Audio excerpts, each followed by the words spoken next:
Okay, for this craft you're going to need some scissors, a pair of needle nose or chain nose, or in this case I'm using round nose pliers. You'll need soda bottles that have had the top and the bottom cut off, just leaving you with the flat section in the center. Cut open like this, wash it and dry it. You will need a pin or a chopstick or some other thin round device like this that you can wrap the plastic around. Going to need either a heat gun or a candle. I'm using a candle. And then you're going to need some nail polish. I'm using a variety of sparkly nail enamels that are in a clear base. This happens to be this peacockian black, and then this one is gold little flakes.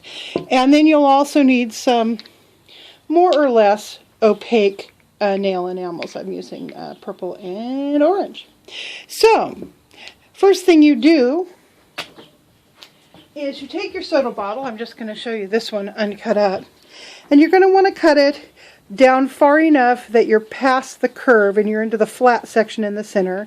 And these soda bottles are kind of nice because they have a line around this bottom part. You can just follow that line and that'll get you just this inside part.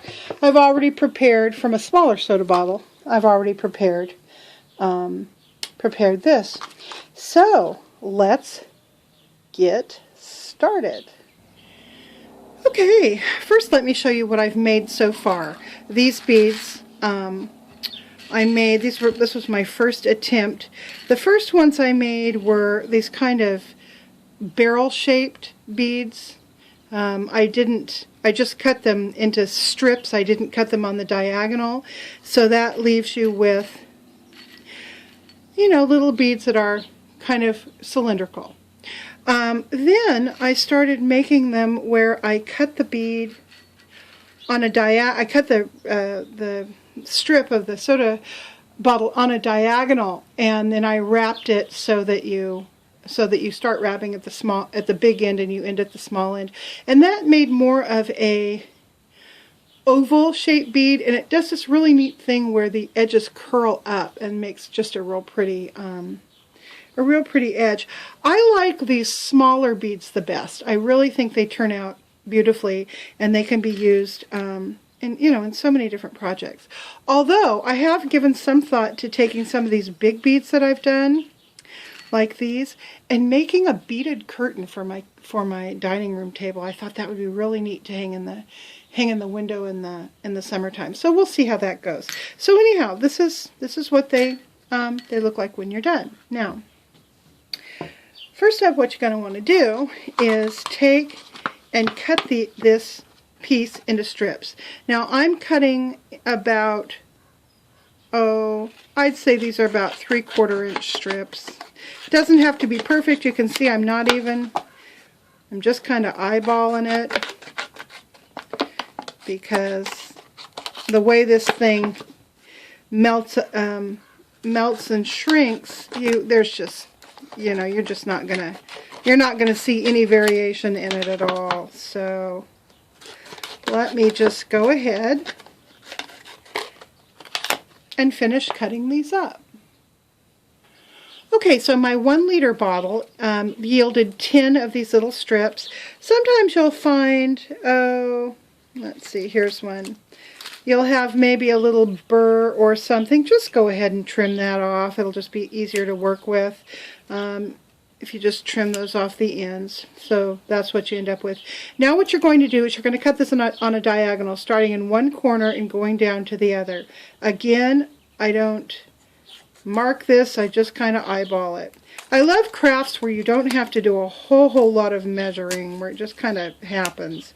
So now I'm ending up with 2 kind of triangular strips. So from these 10 initial strips, you're going to get 20 beads as your finished product. So there you go. Now we're at the painting part. You can leave these uncut and paint them, and then do your diagonal strip as well. So that's what we're going to do with the painting. We're going to paint first and then cut the rest of these on the diagonal.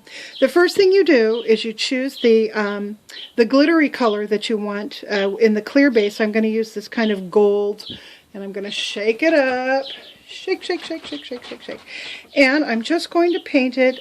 I'm going to paint it on the surface that's the curved surface. This surface that makes the hump, I want to leave that unpainted, and the surface that's curved inward, what would be the inside of the bottle, I'm going to go ahead and paint that with the nail enamel. And it's pretty simple. You just paint it on, slap it on. And my little chihuahua is barking in the background. Mallory loves to bark when I'm doing things. So does Bolt. He's a German Shepherd.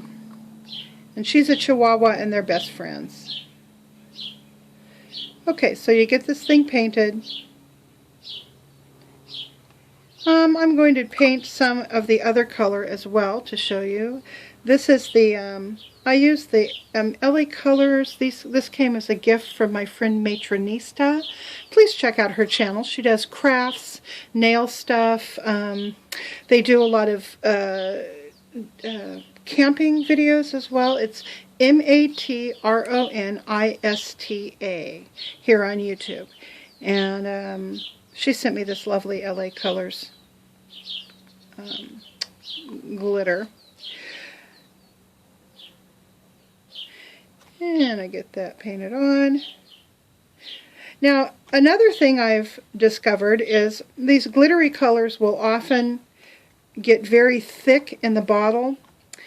I've had trouble with that. And when it starts to get real thick, all I do is I take well, in fact, I'll show you. I'll just put this down. I take a toothpick or a matchstick or something, and this is a matchstick, and I just put it down inside the bottle and get a big glob of it down from underneath, and I kind of spread that on using the end of the matchstick. And that works pretty well too. If you're getting down to where your brush is not picking up enough glitter, or it's gotten so thick that it just doesn't pick up anything at all. And you can kind of see the difference. There's a lot more glitter on the side I use the matchstick with, so I'm just going to flip this around and put a little bit more on using the matchstick. Doesn't have to be perfect. Just get her on there. Okay, now we're going to let those dry and come back and show you the next step. Oh, and incidentally, while that's drying, I wanted to show you something else. The top and the bottom that I've cut out of this 1 liter, I think it was a water bottle, you can reuse these. This bottom is got a really neat kind of star flower pattern. I'm thinking about using this as a mold for making bath bombs. I'm sure it's been done all over YouTube, but it occurred to me while I was cutting this off that would make a really nice mold for bath bombs. So I'm going to go ahead and hold on to it for that. And then these top pieces can be used to cover seeds when you're trying to germinate them and the weather's still a little bit cold. You can just go ahead and put this down over where your seed is, maybe right on it what's underneath, and that'll give you a little bit of a greenhouse effect for your seed. Alright, so this is more or less dry. I'm going to go ahead and use my opaque color now on top of it. This is an orange that I'm going to use on top of the gold glitter. I think I bought this at Dollar Tree, this orange color. And it only takes 1 coat of each. You don't have to make it real perfect. You could also use alcohol inks or permanent markers like thick tipped Sharpies or something. I mean, you can do pretty much any technique for coloring this, as long as it's more or less permanent. It's not a water-based thing. And I like the nail enamel because I always end up with a ton of it, and and I've got all these small amounts of so many different colors. So it gives me a real nice variety for making these beads. I also like the shininess of it, and it ends up being just real pretty and glossy. All of this nail enamel is going to end up on the inside of the bead too. So when I go to doing the part where I actually roll it and then heat it on the candle, I roll it so that all of this stuff goes to the inside. And you get and because it's a clear bottle, you get all these different layers showing through. It really turns out pretty.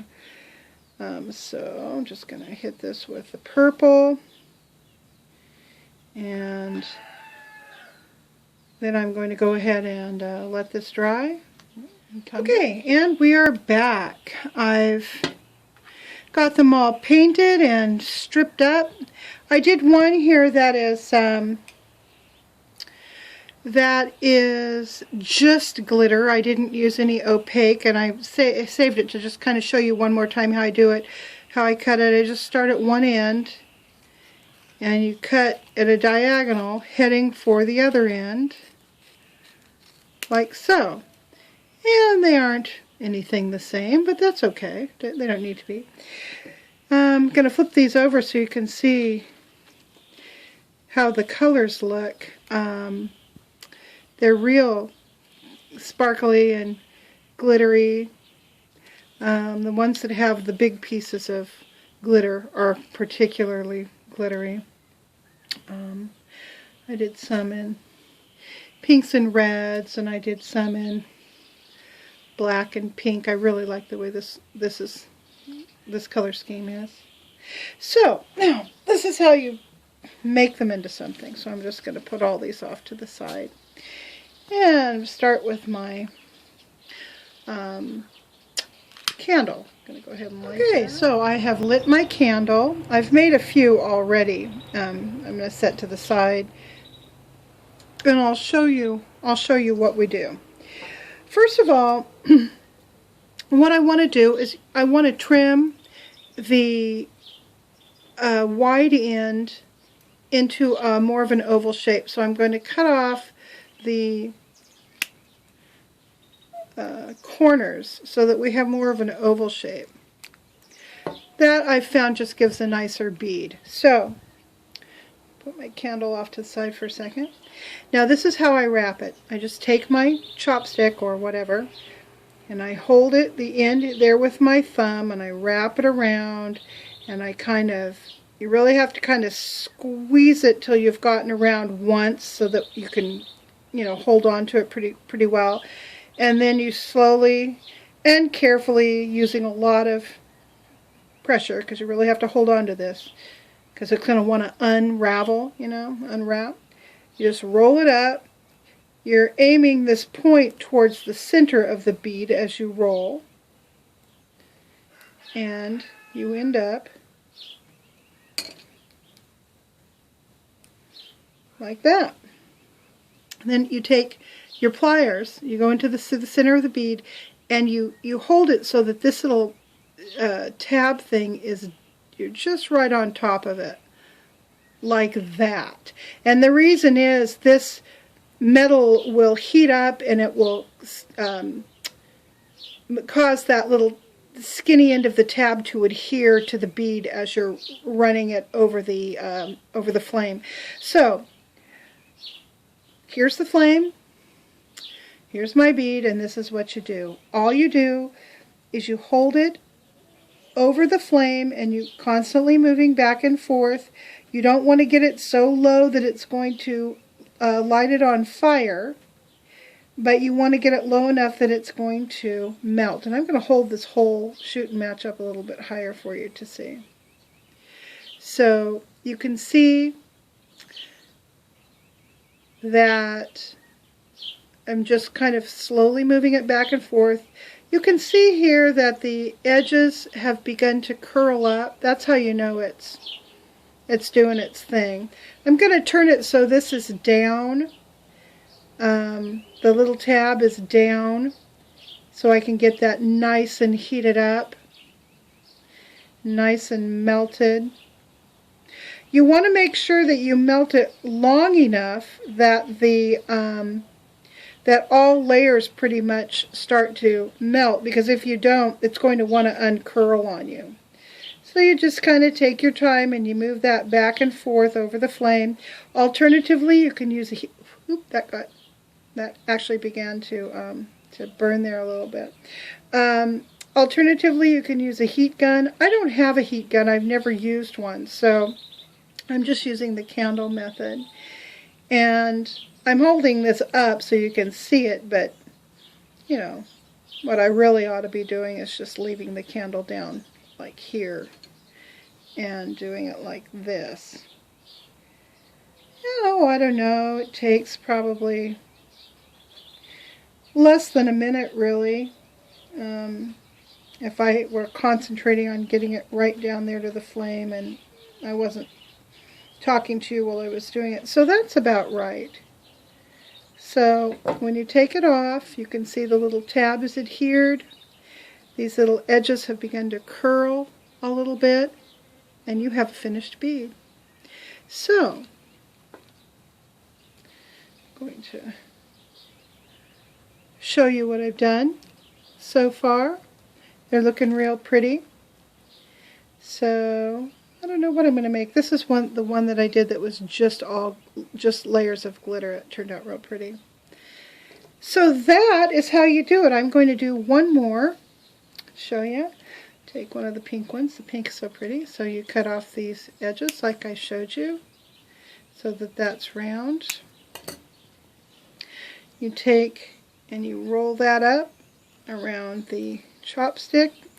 Takes a little bit of strength and dexterity, because you got to get that little tab stuck under there.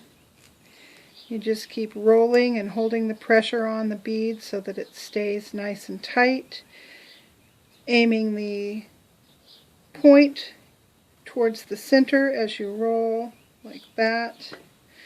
Take your pliers, stick it into the bead, hold down that little tab, and start running it over the flame. And that's all there is to it. So after I've made some beads, I'm going to come back and show you some ideas of things you can do with them. So thanks for hanging with me on this tutorial, and I will see you on the next one.